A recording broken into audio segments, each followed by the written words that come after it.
I'd like to thank the grace of heaven, the virtues of the masters, and the compassion and mercy of the grand predecessors, senior transmitters, lecturers, temple masters, and everyone for giving me today this opportunity to learn to speak about chapter 72 of the Tao Te Ching. Okay, so 72, this is it. Okay, it's the title is Wei. That means see this word Wei. Okay, literally it means to fear, to dread. Okay, which you will see, but it also means to admire, right? To respect. It could also mean to have this awe, reverence, fear, sense of awe, sense of reverence. And then this is literally, this means it doesn't mean fear literally. It means force, might, power, strength, impressive strength, prestige, mighty, powerful. Okay, so you can say literal translation, it can be this, but also it can also be this. Okay, so sense of awe or respect. Okay, all right. So it's not a it's about a slightly below average length chapter. It's not too long. It's about 9 phrases. So it's divided really into 2 sections. The first section covers the first 6 phrases, and which you can say divided into 3 separate subsections. Okay, because one is talking about people fearing force or having sense of awe, and if they don't do that, what's going to result from that. And then another subsection about being, say, you're like a ruler, or being people who rule should not, how they should deal with people, okay, in their everyday lives, not to become separated from them, okay, or disconnected from the lives of the people, ordinary people. And then what's the consequence of that? Okay, and then the last section is second section rather, or last section is the conclusion, and that talks about how the sages will deal, will deal with the people, with with ordinary lives, etc., and why they do that. And this just as FYI, this last phrase was also, we have seen this before, okay, in 2 previous chapters, chapter 38 and 12, but that's okay. But which I'll reference to, it's a slightly different reasons for that. Okay, now let's go to the outline. Okay, so chapter 72. Okay, it's when first section, okay, first 2 phrases, first line. When people no longer fear force, or they lack a sense of awe or respect, they bring about greater force or greater disaster. Okay, so all right, so the meaning of this is, okay, would be this. Okay, so now this can be interpreted, or on different levels. Again, that's the thing about the Tao Te Ching. Okay, the different levels. Okay, so at the most, I say basic or superficial level, we can talk about dealing with the kingdom level. Okay, so that is the oppressive force that the ruler brings to bear on the subjects or on people through excessive bureaucracy, taxes, or draconian laws, etc. Okay, so that's one interpretation of what this line is. Okay, this phrase. There's also another level which deals with the society level, or deal in terms of interacting with other people. Okay, so that's why in dealing with others, that's ruling your own private kingdom or the world. This means that in your social interactions with people, where sometimes, 2 things, sometimes you may be tempted to dominate or force others, to bend others to your will, right? That we've seen that many times, right? In social interactions, some people are more domineering or wants to dominate others, or you or the other people are getting bullied or being dominated. okay, where bullies domineer force to get their way. Okay, so it could be one of that. Okay, so it can also mean that on the social level. Then also there's an internal level that's within your mind. Okay, so in managing our emotional state, that's ruling our internal kingdom or our mind, such as your thoughts, that's the people, your thoughts, ideas, it could be desires, it could be wants and needs, etc. That's the people, that's represented by the people. This means suppressing or denying a genuine need that you have, suppressing thoughts, suppressing desires, which is not to say that it's not necessarily bad, but then it's the way you go about it. Okay, that's the using suppression or oppressive force. That's where, Lao Tzu is cautioning us, okay, not to do that. All right, now there's a deeper meaning of this word, okay, right? Like I said, it represents, force, might, whatever, okay? But there's a deeper meaning, and that is, it's a metaphor for the principles of heaven and earth, or the principles of the Tao, okay? So that's a metaphor for that. So that's the highest level, okay? All right, so further understanding is at the external level, when people, I should say external, yeah, when people, that's your thought, when people do not respect and follow the principles of heaven and earth, then this will result in greater disaster. So that's on external level, right? Using the, the definition of this, right, which is principles of heaven, right, or the Tao, okay? Then on the internal level is when your thoughts, that's the people, right, do not respect and follow the principles of the Tao, then what will that result in? Greater mental affliction or anguish, right? Okay, so that's right. There's external, the physical people, and then your thoughts. Okay, so that's what I mean. All right, so now let's look what the second half of this, or the second phrase of this first sentence is. It brings about greater force or reaction or disaster. Okay, so.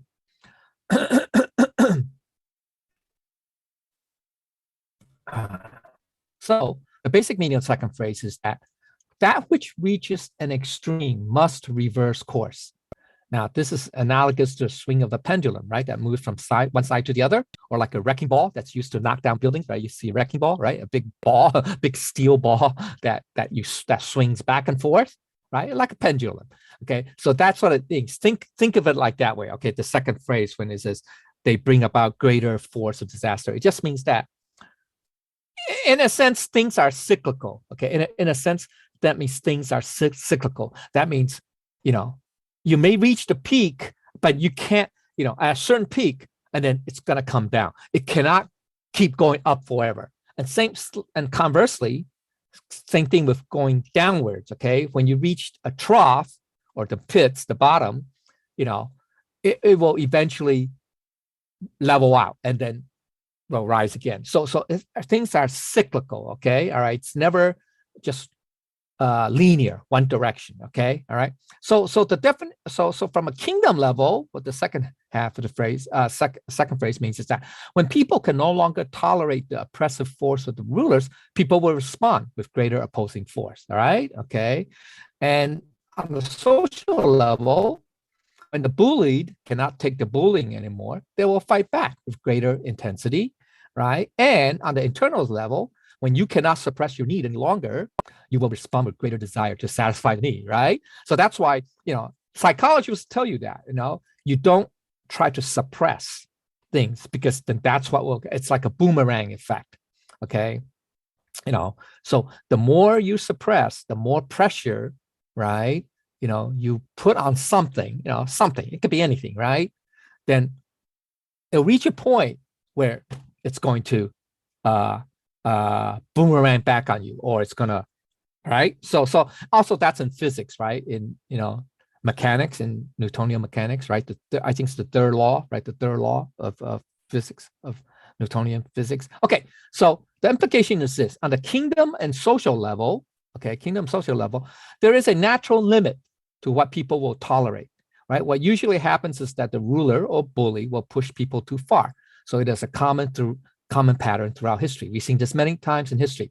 Now, there's a common expression in Chinese that kind of expresses this.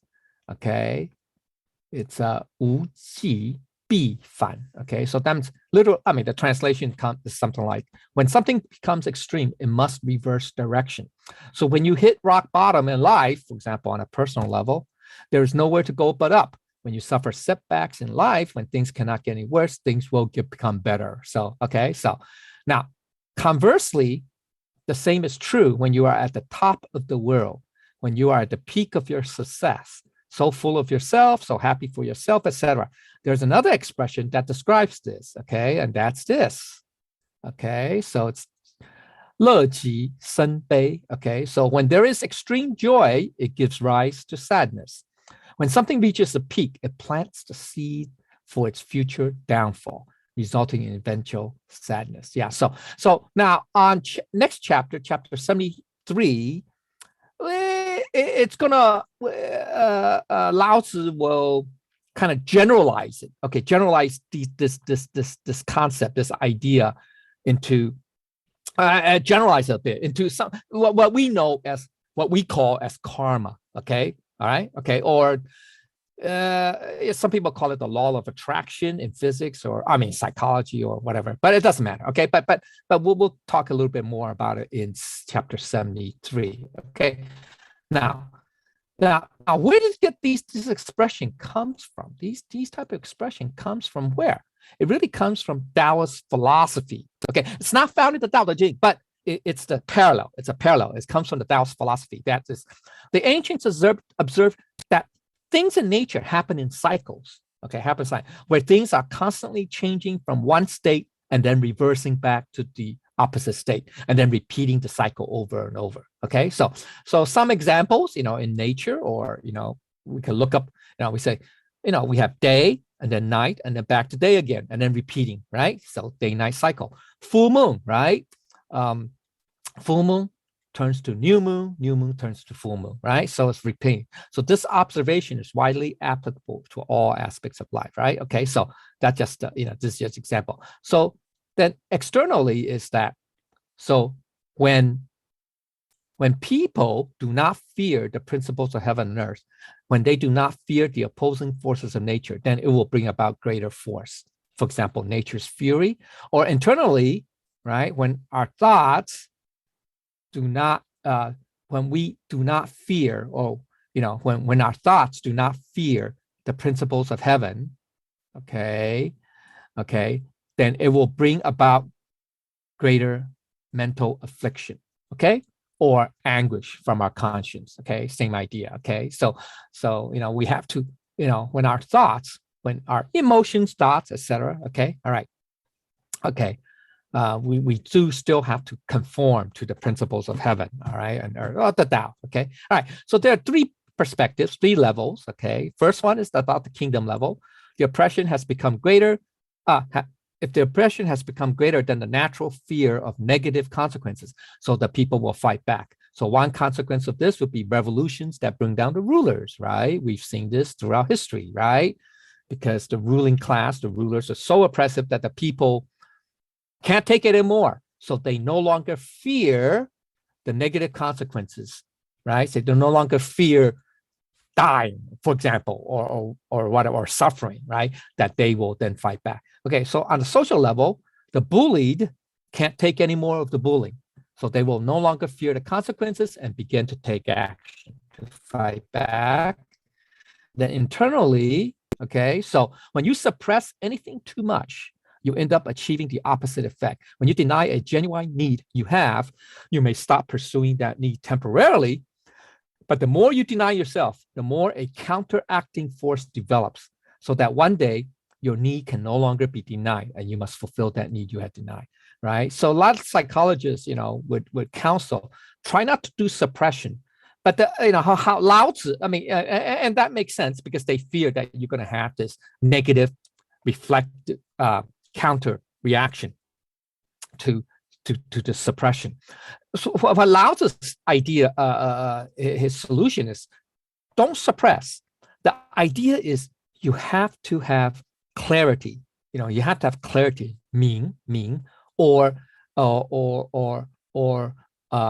a sense of awareness. right? So in Buddhism, that's 觉, right? Awareness. You could say enlightenment. I mean, that's higher level. But at the basic level, you have to have clarity. And I mean, obviously, the highest level of clarity and awareness is enlightenment. But at the very beginning of the state level, if you have that clarity or understanding or the awareness that, oh, this is a bad desire, so I shouldn't go for it. So that's the idea. It's not to suppress it, but rather to say, to understand, oh, why it's bad, or why it's good, or why it's harmful, why it's not beneficial, et cetera, right? That's the idea. You don't suppress, okay? So once again, that's the idea of the what. Throughout the previous chapters, we've read, right? The soft over the weak overcoming the what? The strong. The soft overcoming the hard, right? So the idea is, if you understand, that's the soft approach, the, I can say the mellow approach, the yin approach, right? And you use that to overcome that strong desire, that very solid iron-like feeling, desire, etc. Right? Okay, so that's the idea. All right, so sages understand how the power dynamic works. That's the pushback / blowback effect. That's what psychologists call it, right? The pushback or blowback effect. So sages advocate the following. Okay, so at the kingdom level, rulers should have minimal interference with the people beyond the basic and necessary functions of governance. So yes, it doesn't mean that you have no laws. It doesn't mean that. Let's have total anarchy. Okay, it doesn't mean that. No, but you should have some laws. You should have some degree, right, of you can say of, I don't say punishment, but of legal standards and of right and wrong, right? Understand? So but it just should cover the basic and necessary functions only, right? So right. So you don't want to go overboard. So once again, it's a combination of two things here, right? One is you use the minimal amount of interference, meaning in this case would be like intrusion. So laws are, you can say, in general, can be intrusive, right?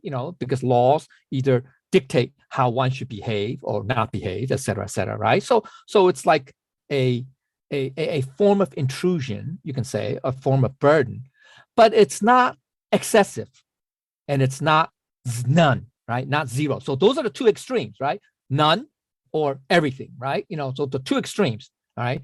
So it's also the second principle, which is the middle path. So there's something in between that works just right, okay? So that's the idea, all right? So at the social level, we extend courtesy to all to foster positive relations, okay? Or treat everyone, regardless of their background, looks, status, etc., with kindness and consideration, while giving them plenty of slack, right? We give them lots of freedom and corresponding responsibility, but not the freedom to cause harm to others. Once again, no, not excessive, right? Not excessive. Oh, let them do whatever they want, even if they go around killing people, hurting people, right?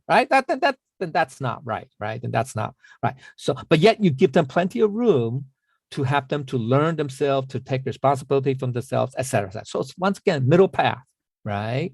Okay, but the bottom line is you still treat others with kindness and consideration, and also you put yourself, with empathy, understanding, etc.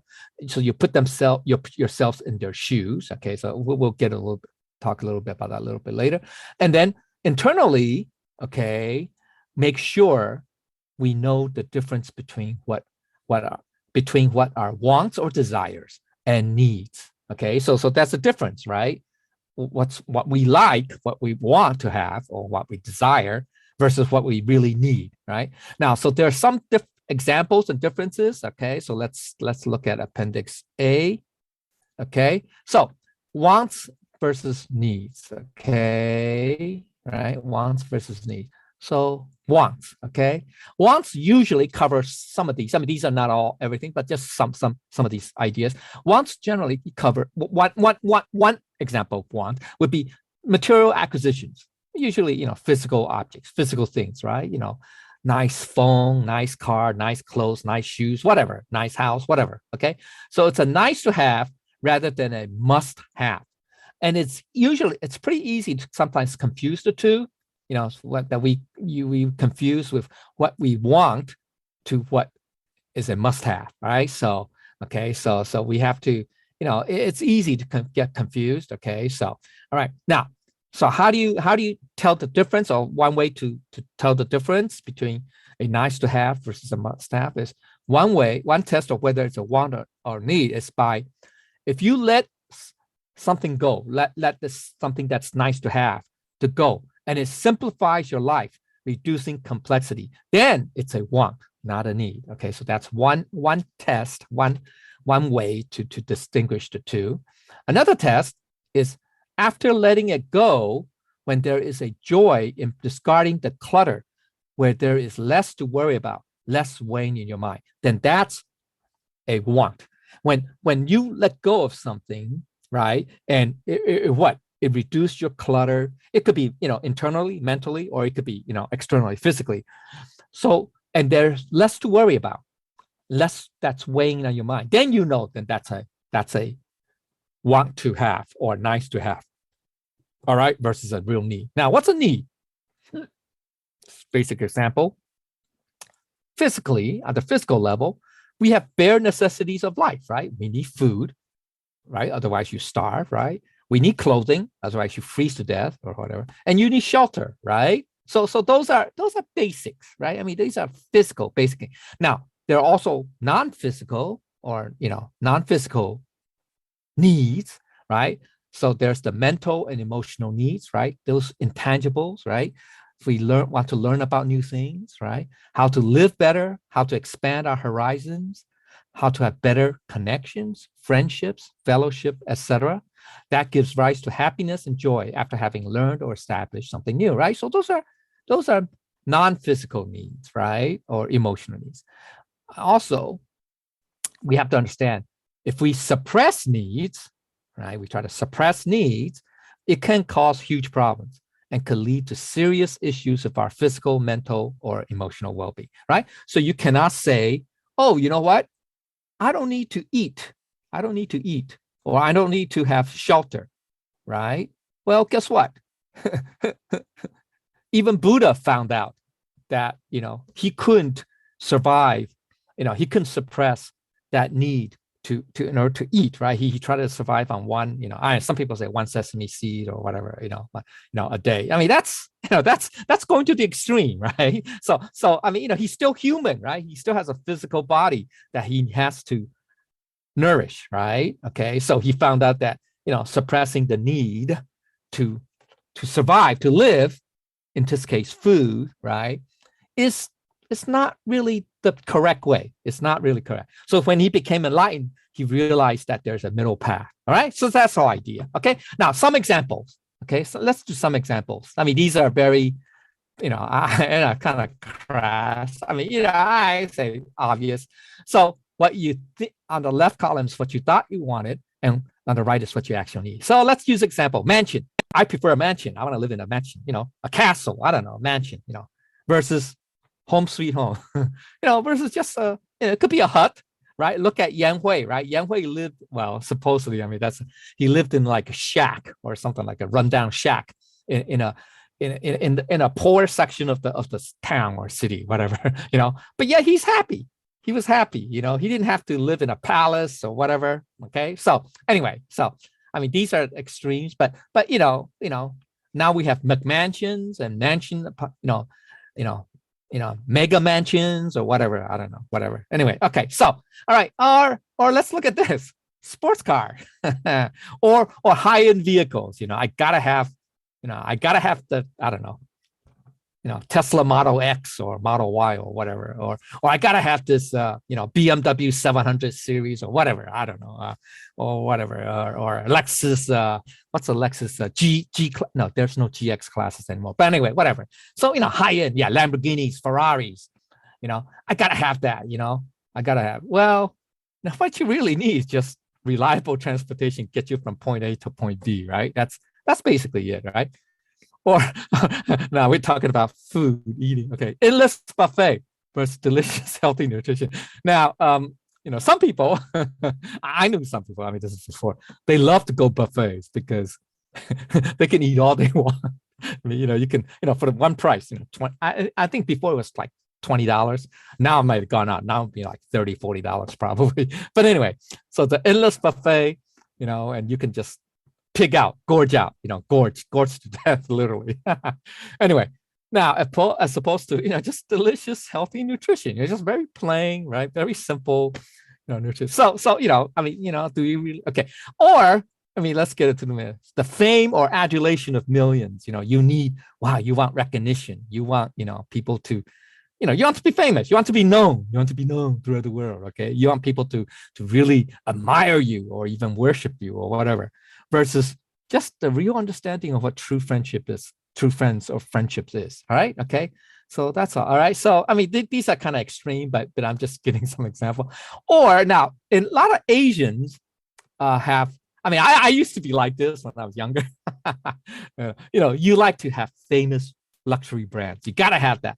You got to wear polo shirts or whatever, Giorgio Armani suits or whatever, or you got to have those, those famous accessories, by, I don't know, what's that, Gucci now? Fendi. No, that's not even, that's another one. There's a French brand called, not Vivendi. I forgot the name, but it's very, very, high end, very high end, very high end stuff, or shoes, famous, luxury brand shoes, whatever, accessories, all types of clothes, whatever. Okay. Versus practical, useful items. I mean, okay. So, I mean, these are examples. I mean, Asians are very drawn to this, they're very drawn to, name brands. I mean, it's not just in, everyday, material things, but even in things like education. A lot of Asians. I mean, come on, if you grew up in an Asian family, a lot of Asians, they say, oh, they always drive their kids to apply to Ivy Leagues or to the top tier schools. It's got to be Harvard or nobody else. No other school. It's got to be, whatever, Harvard, Stanford, Yale, whoever, it's got to be like that. That's the problem with the Asians, the mentality. They have this, I don't know, they have this mentality that, we have to pursue the, the top brands or whatever. Okay. Be it, education. Okay. I'm just, all right. Okay. So this is just some examples. I mean, it's, all right. It's just an extreme. Okay. So we just have to be cognizant of that. Okay. So that's the difference between what's a want versus what's a need. All right. So, all right. Yeah, I would like to, whatever, do these. But is it really absolutely necessary? No. Okay. Now, there's some thoughts about this. Okay. So let's look at summary 1 about, what's wants versus needs. Okay. So let's go to part A. Okay. So wants versus needs. All right. So we should take a moment to think about our own nice to haves and our must haves, make a list. Okay, just this is called reflection. Okay, this is part of our process of reflecting, our reflection. Okay, so the challenge is this: reflect on our journey so far. What, if any, are the items that have transitioned from one to the other? Right? Have we? I personally have experienced this, so I can say that for myself. Okay, I mean, we just have to. Each of us, as Tao cultivators, should reflect on this, on our journey, and say, hey, yeah, used to be I need to have this, or it's nice, I want to have this, or I like to have this, or whatever. I desire such things, or whatever. Now you kind of realize that, hey, that's not that important anymore, right? There are other things that's more important, right? Okay, all right. So now, let's reflect on. Remember that this phrase, okay, this phrase, that which reaches an extreme must reverse course. Now, how will we apply this idea to our social interactions, right? So we have to be mindful, all right, cognizant and mindful of in our everyday or daily social interactions. We have to be, mindful that, we cannot go to the extremes, okay? So that's the idea. And then how would I apply it to our internal cultivation? Yeah, also, right? So one's external or, social, the other one's internal, all right? So that's something that we should reflect on and see for ourselves, all right? How do we reflect that? Okay, all right? So let's go back. Okay, so where are we? Summary. Okay. All right. Okay. So on the external level, if we do not have a sense of awe or respect, okay. All right. Okay. If we do not have a sense of awe or respect for the principles of heaven or earth, or for the principles of Tao, then when disasters strike, due to the forces of nature, right, we will be out of luck. Okay, so same thing as on the internal level. If our thoughts do not have a sense of, oops, let's do this. Okay, all right. If our thoughts do not have a sense of awe or respect for the principles of heaven, then when disasters strike, right, or mental afflictions from our conscience, we'll be out of luck. All right, so we have to be mindful. All right, okay, so let's go to subsection 2 of section 1. Okay, so do not limit their dwelling place, do not reject their livelihood. Okay, so what does that mean? Oh geez, I'm halfway through. Okay, all right, so let's just go quickly here. Okay, so sages have a definite preference for freedom for themselves, as well as for those who, as well as those they interact with while they live amongst the common people. All right, that's why they don't how can I say, they don't distance themselves from ordinary people. So at the kingdom level, so sages advise the rulers to refrain from restricting people's movement where they can not be, where they cannot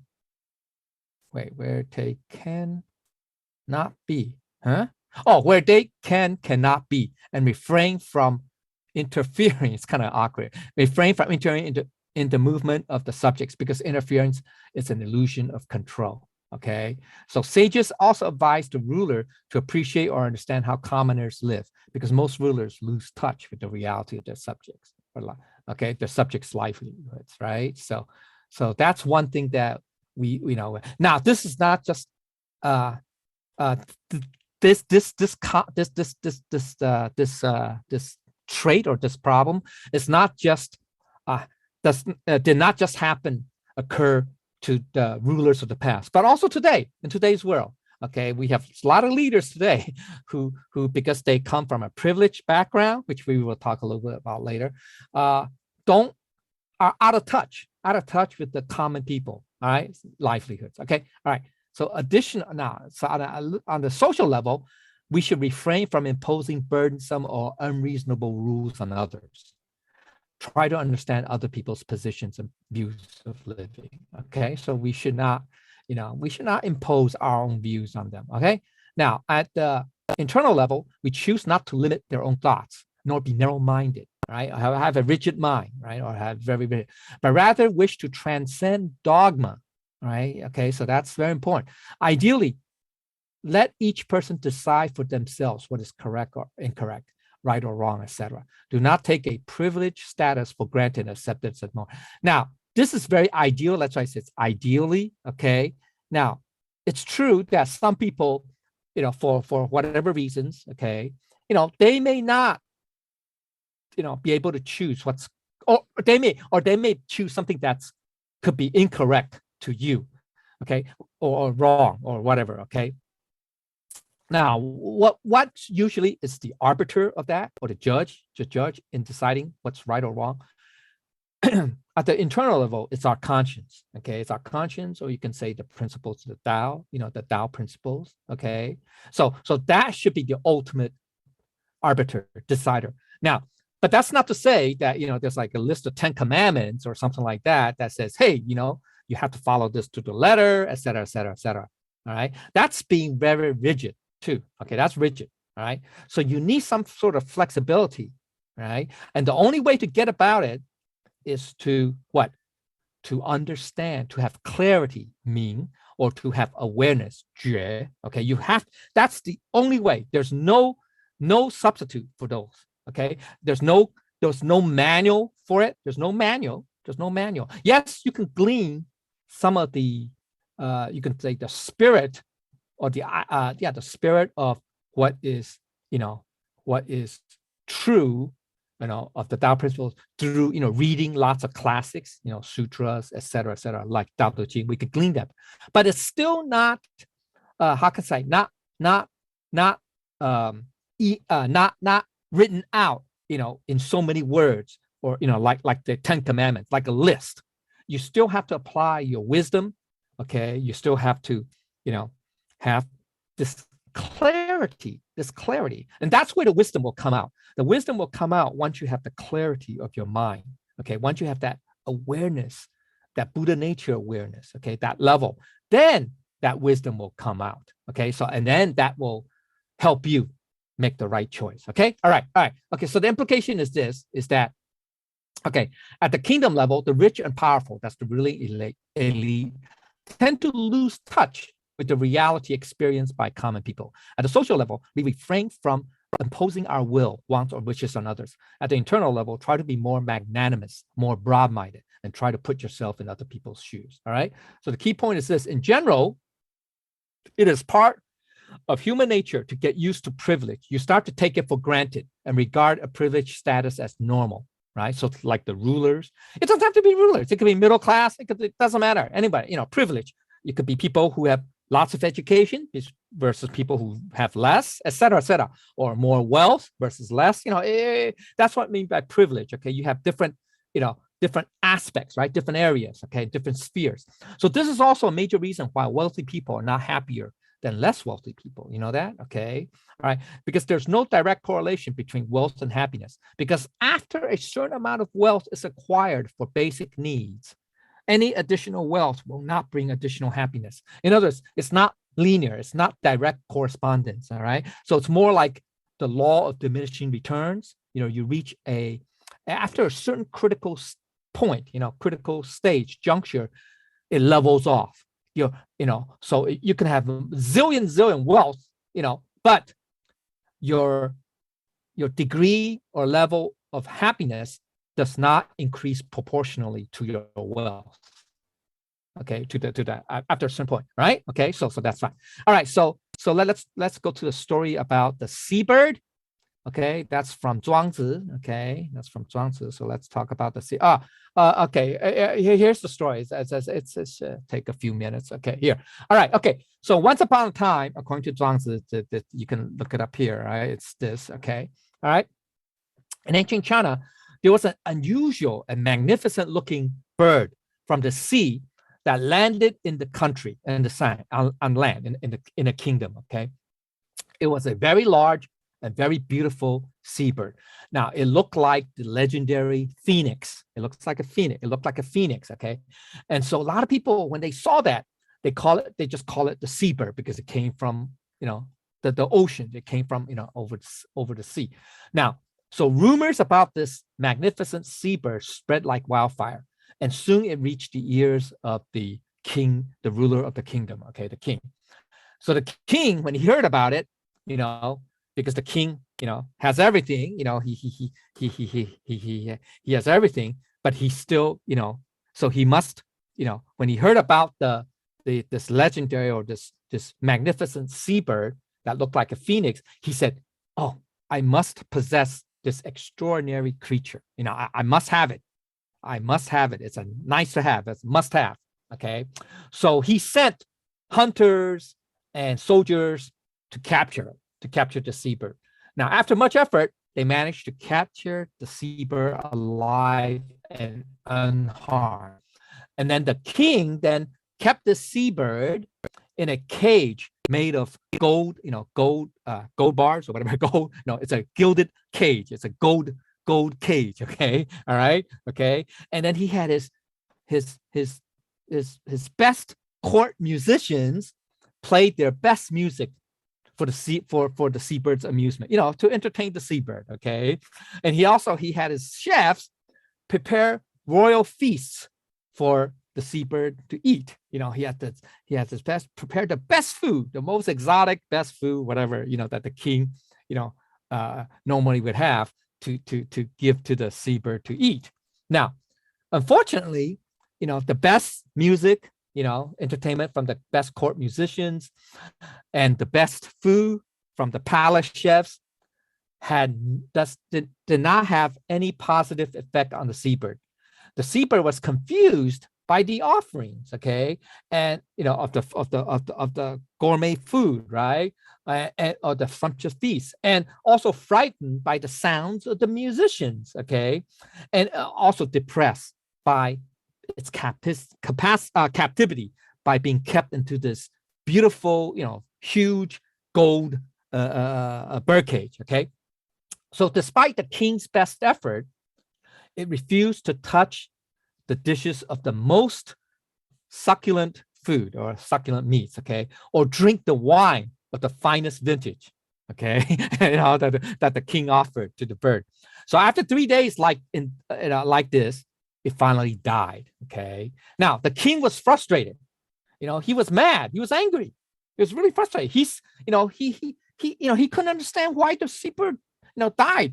So he blamed it on the seabird. He's saying, hey, the seabird, you're so inconsiderate. He says, he said the king's reason is this: didn't the king treat the seabird as the most honored guest, right? Didn't the king give the seabird the very best the kingdom has to offer? The best court musicians, the music from the best court musicians, the best succulent food and meats, from the palace chefs. So why did the seabird die on him in this is a rude and very inconsiderate manner, right? That the seabird, you're very selfish, very inconsiderate, right? Why are you so rude? I gave you the best that I have to offer, the kingdom has to offer to you, and yet you died on me, come on, so anyway, all right, so that's the end of the story. Now, so there is, obviously there is a lesson to this. I mean, there's a point to this, okay? All right, so let's go to Appendix B. All right, so why did the king fail? Why did the king fail in, keeping the seabird alive or, possessing the seabird, right? Okay, now here's what happened. The king provided what he thought the seabird wanted based on what he personally prefers, right? Yeah, right? The king loved music, beautiful music. Right, so he had the court musicians play, the best music to the seabird to listen, to enjoy, right? And also the king loved, gourmet meals or the best food. So he had the palace chefs prepare the best food for the seabird, right? Okay, so that's what the king, right, thought the seabird wanted because that's what he wanted, or that's what he. So by imprisoning the seabird, though, he denied it the freedom that it needed, right? So just like, right, do not limit their dwelling place. All right. So, okay, do not. All right. That's the translation. But anyway, that's okay. But it did not even occur to the king that the seabird would require a different kind of food, right? Not the food that the humans would eat or the king would eat, very, exotic, succulent, whatever, gourmet food or whatever. The seabird maybe just, as a matter of fact, in Zhuangzi's story, if you read it, it's he just said that the seabird just preferred to eat very simple food, like just the fishes and worms or stuff like that. Okay, all right. So anyway, all right, okay. So thus the seabird rejected the king, just like the oppressed people rebelling against a tyrant, right? So this is the pattern in life.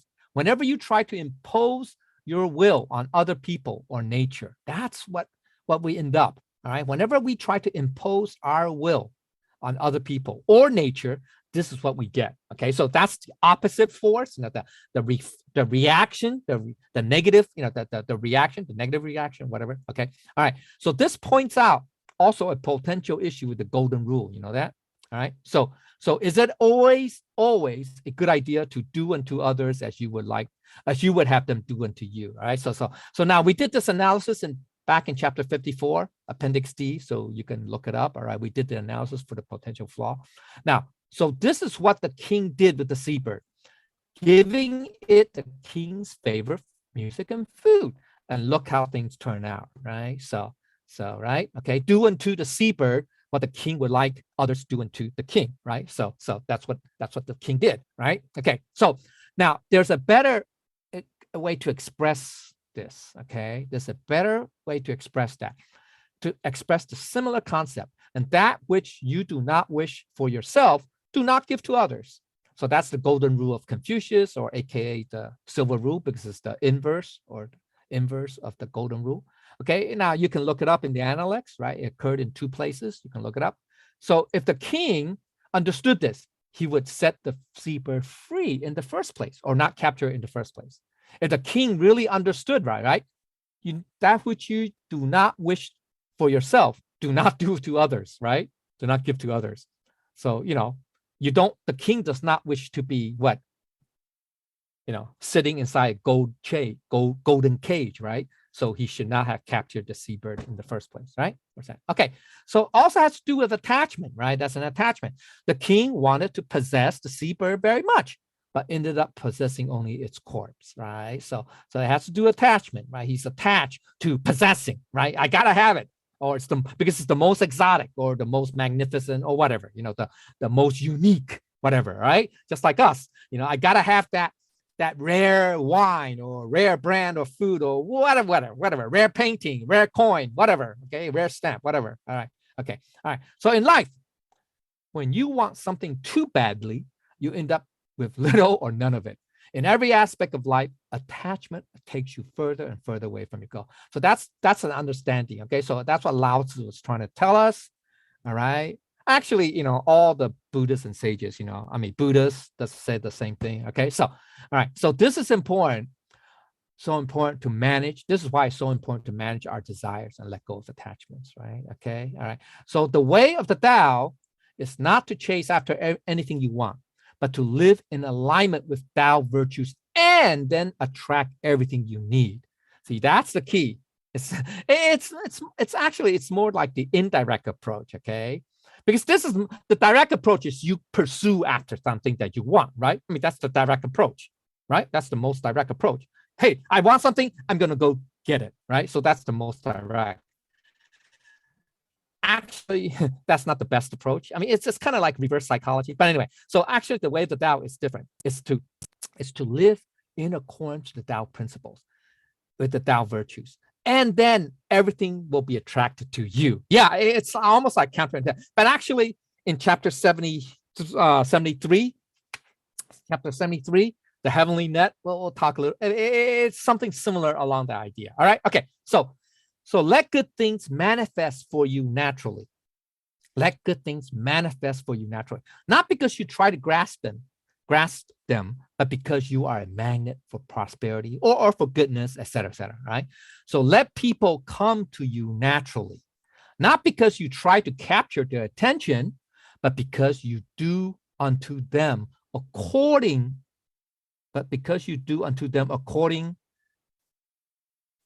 to their preferences rather than your own. Okay. All right. So that's okay. So next chapter 73, we'll talk a little bit about that. All right. Okay. So let's go back to, I'm almost, oh, geez. Okay. Let's, what's that appendix? Okay. What's this? Okay. Appendix B. Let's go back. Oof. Okay. Oops. Okay.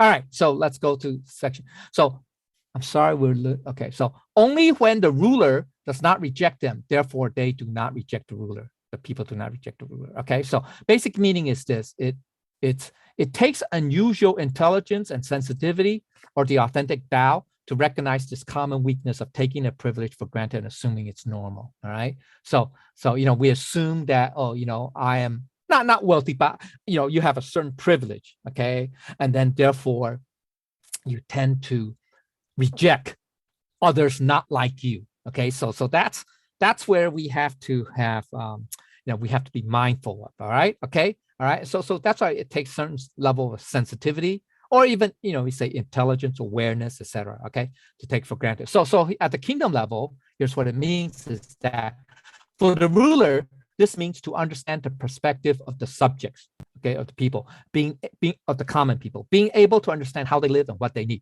With the ruler not forcing his ways on his subjects. Thus, this means happy subjects, which leads to a prosperous kingdom. Okay, so that's the ruler. That's how a ruler should to be mindful of.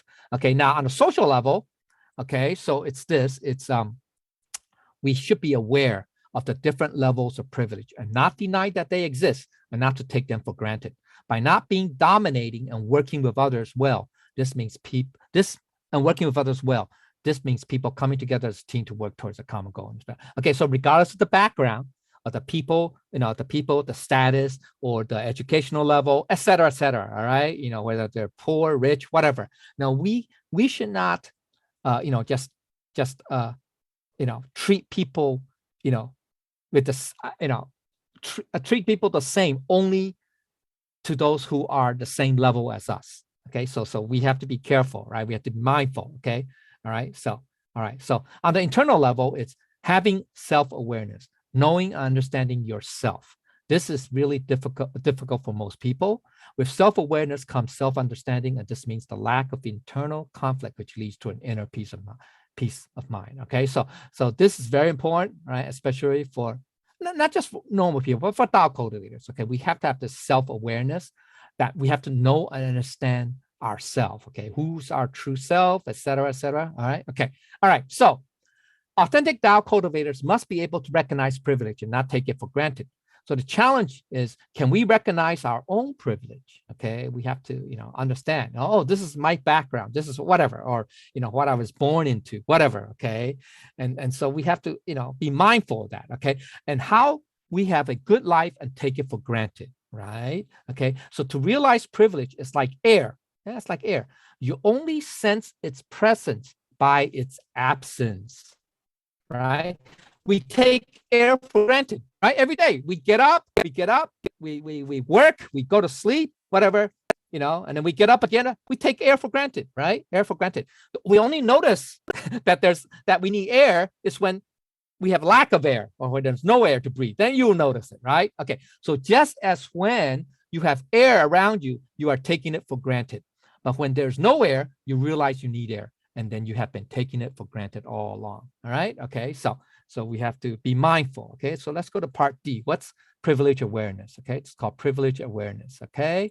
All right. So we live in affluence and enjoy privileges that most have taken for granted. Now people say, oh, I'm not affluent. I'm a middle class, working class, et cetera, and I don't have that many privileges.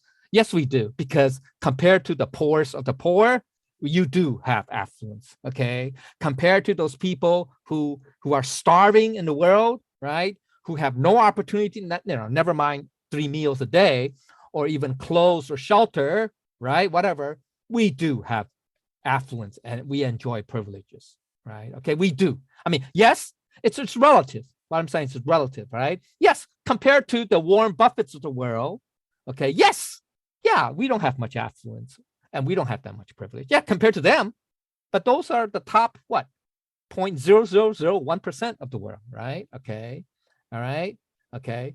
But compared to the 99%, maybe not 99, at least 50% of the world, we do have affluence. Affluence means wealth, okay? Or, wealth.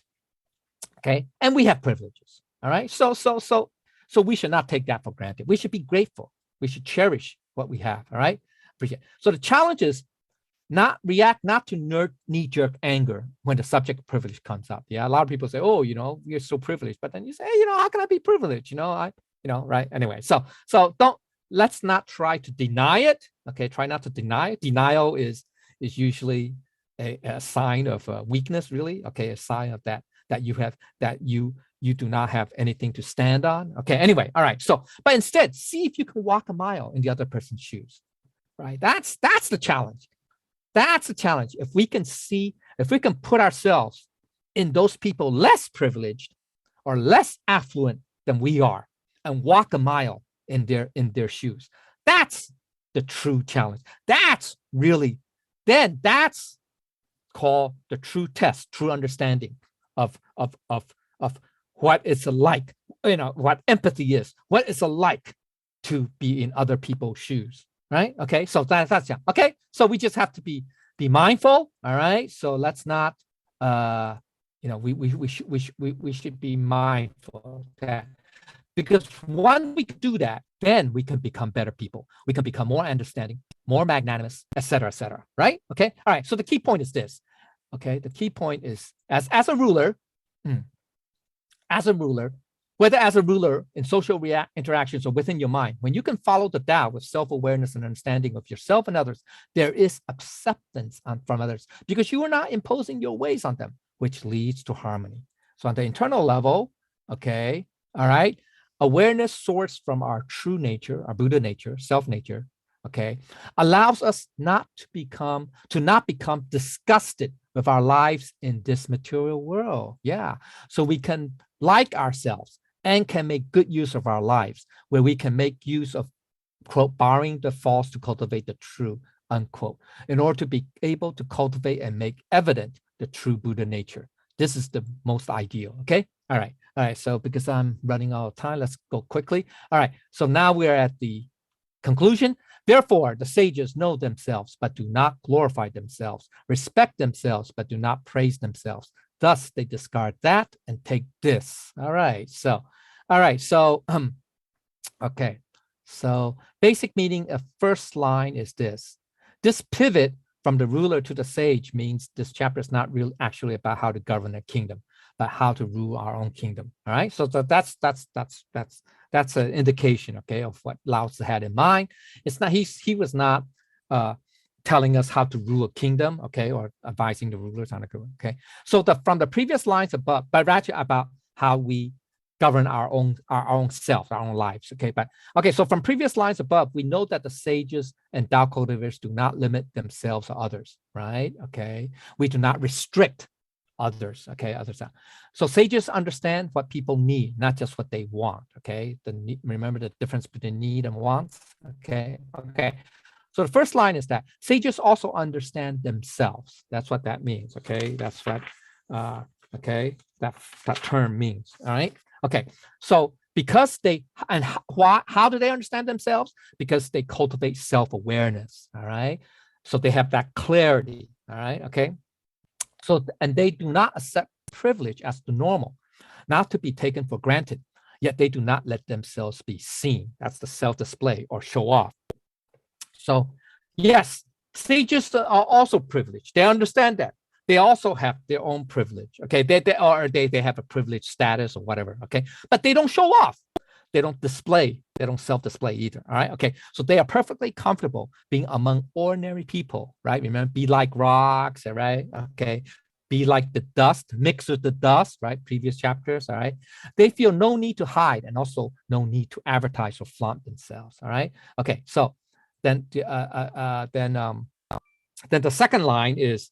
The second phrase is respect themselves but do not praise themselves. That is, okay, the literal translation of this is to self-love, but it means self-respect. Okay, that's different from the Western concept of narcissism too. Okay, 自恋, right? 自恋. I think that's the phrase. Okay, all right. So we gotta be just be aware of that. Okay, that's what the sages. Okay, they have self-love or they respect themselves, but they don't have narcissism. Okay, that's all about excessive fascination and admiration of oneself. That's what narcissism is. Okay, it's a story. It's based on Greek mythology. Okay, there was a person named Narcissus. By the way, yeah, Narcissus. Okay, anyway, I don't have time to go into it. You can look it up anyway. So in the Tao, one should have a moderate level of self-possession. You need that. You need to have a moderate level, but the key is moderate, okay? And a healthy regard for oneself, but without any excessive self-praise. That's the thing. That's the key, all right? So today, this self-praise often manifests as humble brag or name dropping. So this is analogous to virtual signaling. Okay, so we have to be careful, right? So we have to have a healthy self-regard for oneself. That's a self-respect, a self-love for yourself. You have to have that.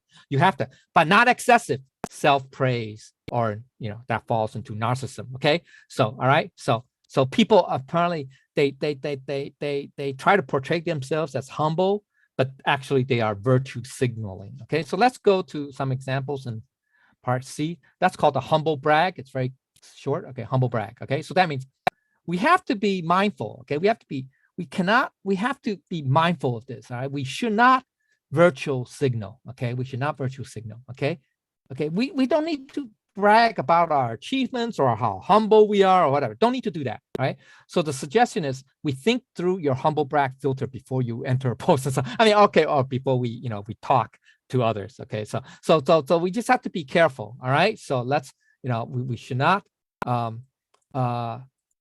into that trap, all right, of the humble brag. Okay, so the further understanding on intangible level is that, okay, the Buddha nature, that's the sage within, is the essence that knows and respects itself, quote unquote, knows and respects itself naturally, non-conditionally, and without attachments or abiding in an ego, because it is already in oneness or unity with the Tao. So it is naturally humble and non-abiding, naturally, without self-displaying, self-asserting, self-approving, and self-praising. Okay, so that's the internal level. Okay, now let's go to the last line, last phrase.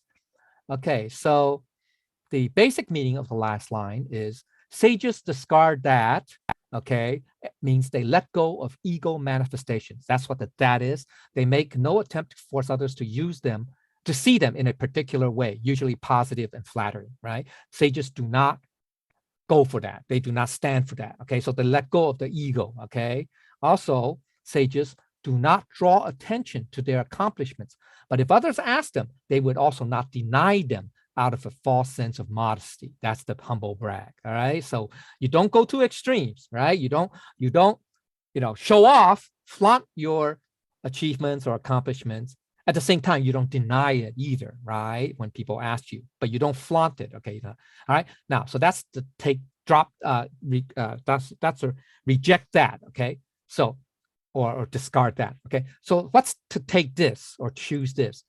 Okay, sages take this mean that they take or hold on to or embrace what is real and natural, because that's what the Tao is. So what they do is, what they mean that take this means they hold on to the Tao, okay? So second line is, sages pay attention to what is needed, which may not be what is desired or wanted. So they are down to earth and approachable. That's another way of understanding that phrase. So there's a deeper understanding of to discard that, okay? At the specific level, that which can be discarded can be found in two previous chapters. Remember I mentioned together that this phrase appeared in two chapters, chapter 38 and 12. Okay, the first one, chapter 12, it talks about this, okay? So, it talks about that, okay? That the distractions and temptations of the 5 colors, the words that are untrue, that's the 5 sounds, and the physical pleasures or stimuli that make you numb, that's the 5 tastes, the frantic rush of life and pursuit of material goals, pleasures and material things that desired by many but may cause harm to oneself and others. Okay, so that's what the sages discard. That's in chapter 12, all right? Okay, so that's very specific, right? Very specific, all right? And also chapter 38 talks about what they discard too, which is the superficial and shallow knowledge, the loyalty, faith, sincerity, and etiquette or propriety, the illusory forms and distractions, that's the flowers of the Tao, to get rid of those flashy, superficial illusions and to not abide in forms. That's the fourth and fifth sections of chapter 8. Okay, so that's what they discard, that the superficial and shallow knowledge or superficial loyalty, faith, etiquette, etc. Okay, so that's but in this chapter, sages discard that means all the illusory forms of force, that's suppression, desires, wants, that. So this is more broader, but it's more general, whereas the previous two chapters, they're more specific, okay? All right, these chapters 12 and 38 are a little bit more specific, whereas this chapter, it's more general, all right? Okay, it's more general, all right? Okay, so that's what they discard. Now, there's the higher understanding of what this is, what they choose this or they select this, okay? This is the source or essence of the void, which is the source of everything. This can be interpreted as follows, okay? There's many interpretations, okay? That could be the Tao, it's direct reference to the Tao, or with the Tao itself, to follow the Tao naturally, or this one thing, the oneness, the unity of the Tao, the one truth that reveals all the truths, this to observe the Tao with the Tao, okay? Where sages take this, can be interpreted in two previous chapters as, one, by refining their spirituality, benefiting and helping others, are unpretentious and do not claim credit. That's from last section of chapter 12, or by always being one with the truly real, birthless, and non-extinguishable Buddha nature essence and the true form of the formless. That's last section of chapter 38. In this chapter, take this is, it's once again more generic, okay? It means on the external level, the sages have a sense of awe and respect for the principles of heaven and earth. On the internal level, the awe-inspiring and reverence-inspiring Buddha nature or true nature is in unity with the marvelous, mysterious, and wondrous Tao. Okay, all right. So the implication on the external level is this: is sages take this means they know themselves by cultivating self-awareness and recognizing privilege as not the norm, not to be taken for granted, yet they are humble and do not display or show off themselves. They have self-respect, but do not self-praise. This way, they lead a life of harmony without contention with the world. The Tao is all about awareness. So let's look at chapter Appendix C. What's awareness? Okay, Appendix C.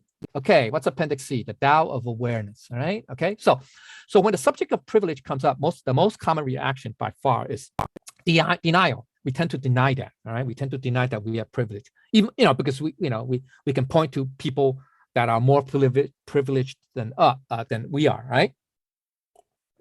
But we fail to realize that at the same time, we're also more privileged than a lot of people around the world. All right. Okay. All right. So this Tao is not so much about guilt trips or social justice as it is more about expanded awareness. Okay. The jue or the ming, the clarity, greater understanding, clarity of oneself, ourself, our surroundings, etc., etc. Right. So let's use the yin and yang symbol. Yin and yang symbol as a reminder. There are no absolutes in this material world. Okay, there's always a combination of opposite traits. So everything's relative. Okay, that is, everything is relative in physical phenomena. Okay, so the first one is we have to be aware that that you are a multitude. That multitude doesn't mean that you have many persons. In a sense, you can say I'm not talking about multiple personalities, etc. No, it just means that there's a combination of both yin and yang within each of us, or that we possess those traits. We have both yin and yang traits or characteristics. Okay, all right, both physically and mentally. Okay, so awareness that we have both. So therefore, we also possess privileges, and we also lack privileges. So it's relative, right? So we have a combination. Okay, so awareness to not take privileges for granted, though. Okay, also not to let the disadvantages you have in life defeat you. Okay, so once again, these are two extremes, right? One, we can't say, let's say I'm born into whatever, wealth, fame, status, whatever, doesn't matter. Okay, or power, and so you take that for granted. You treat that as the norm. Yeah, that everybody is like that. Then that's wrong, right? That's one extreme. The other extreme is, I'm poor, I don't have fame, I don't have name, I don't have status, I don't have power, etc., etc. Then you let those things that you lack, or the lack of privileges, etc., or disadvantages in your life, then you let that defeat you. You allow those quote unquote challenges to become so great that you do nothing about it, and then you let them defeat you. So that's the other extreme. So we have to not take those two extremes. Okay. So awareness of how it is for other people. We have to be aware, not just of ourselves, but also how it is for other people. Other people also have a different set of advantages and disadvantages too. They're just like you, but maybe in different levels, different degrees, different levels, whatever. Okay. Different sets, okay, of privileges or advantages and disadvantages. So privilege, so they have different set of advantages and disadvantages, privileges and lack of privileges. So you need to be sensitive to this. We have to be aware and sensitive to this, and be aware of this in order to empathize with it and understand people better, and to be able to better relate or identify with them. That's to put ourselves in their shoes. All right. Okay. So, all right. So I'm near the end. So I'm a little bit over. Let's go back. Oops. Sorry. Okay, let's go back. All right. Okay, so we're there. Okay, so at the internal level, all right, at the internal level, okay, sages take this means the awe-inspiring and reference-inspiring self-nature, Buddha nature, true nature, is congruent with the marvelous, mysterious, and wondrous Tao, because it is already at one with the Tao. All right. Okay, so the key point is this. This chapter This chapter, let's see, okay, here it is. This chapter points out to us a key point. Okay, so on both external and internal level, sages or the Buddha nature choose this because they are always within the essence or substance and the true reality, the authentic form. Okay, the self nature or Buddha nature is already at unity with Tao and originally perfect and blemished. That's the internal side. Okay, that's the Buddha nature. And reject that, which is to discard all the illusory forms of desires, wants, attachments, privilege, self-display, self-praise of the ego. All right. So this connects to the first section of this chapter, where on the external level, sages, unlike the rulers, do not use the fear of force or authority to limit people's freedom. They do not live in ignorance of the way people live and do not reject people, but accept others as being the same as themselves. On the internal level, okay, it's where the thoughts, that's the people, of the Buddha nature or the sage within are not suppressed, but arise from the awe-inspiring and reference-inspiring true nature or self-nature, which inspires the thoughts of the people, that's the people, to be more broad-minded, to have self-clarity and be non-contentious. So the thoughts are in harmony with themselves and the world, okay, with the world. Okay, so where externally,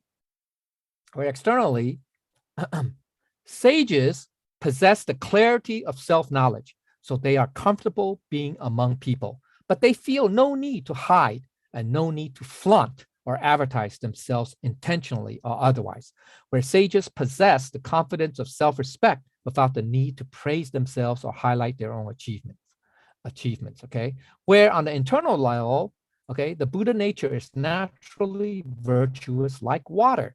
They're self-aware. The Buddha nature possesses boundless compassion and loving kindness. It respects and values one's life without the need for self-display or self-praise. Externally, okay, thus sages discard all the illusory forms of force or suppression, desires, wants, attachments, privilege, self-display, self-praise of the ego. While internally, the self-nature, Buddha nature, is naturally awe-inspiring and reference-inspiring because it is already at one with the Tao itself. Externally, okay, externally, sages have a sense of awe and respect for the principles of heaven and earth, that's the Tao, in the way they treat others and manage themselves. Internally, where the thoughts, that's the people, are sourced from the self-nature, the Buddha nature, that is naturally awe-inspiring and reference-inspiring. This is why sages and the self-nature are in harmony with the world, with others, and with their thoughts, because they reject all the illusory attachment, desire, wants, and egos, and choose the Tao, okay? This is why sages, this is long here, okay, this is why sages reject all the illusory attachments, desires, and ego, and choose to follow the Tao, because they have a sense of awe and respect for the Tao. How the Tao is awe-inspiring and reference-inspiring for the sages is because they know and understand the Tao. How the sages know and understand the Tao is by being at one with the Tao. How the sages are at one with the Tao is by discovering the Tao within themselves. How the sages discover the Tao within themselves is only by recognizing that to not know the Tao is a flaw or fault, so they can begin to, quote, know, unquote, the Tao. Right? Remember chapter 71, we talked about that, right? Only when one recognizes the fault, not knowing it's the fault, so one can be about fault. Okay, I'll know the Tao. All right, here's the conclusion. This is because the Tao is the greatest treasure of all, the greatest wonder of the world, the most valuable or noble in the world. This is why, on the external level, sages have a sense of awe and respect for the Tao, and on the internal level, the awe-inspiring and reference-inspiring Buddha nature is in unity with the Tao. Okay, so this concludes chapter 72. I did about 75 minutes, great, okay. So if there are things that I said that are wrong or incorrect or incomplete, I ask for the Buddhist and Lao Tzu's guidance and for everybody's guidance. Thank you.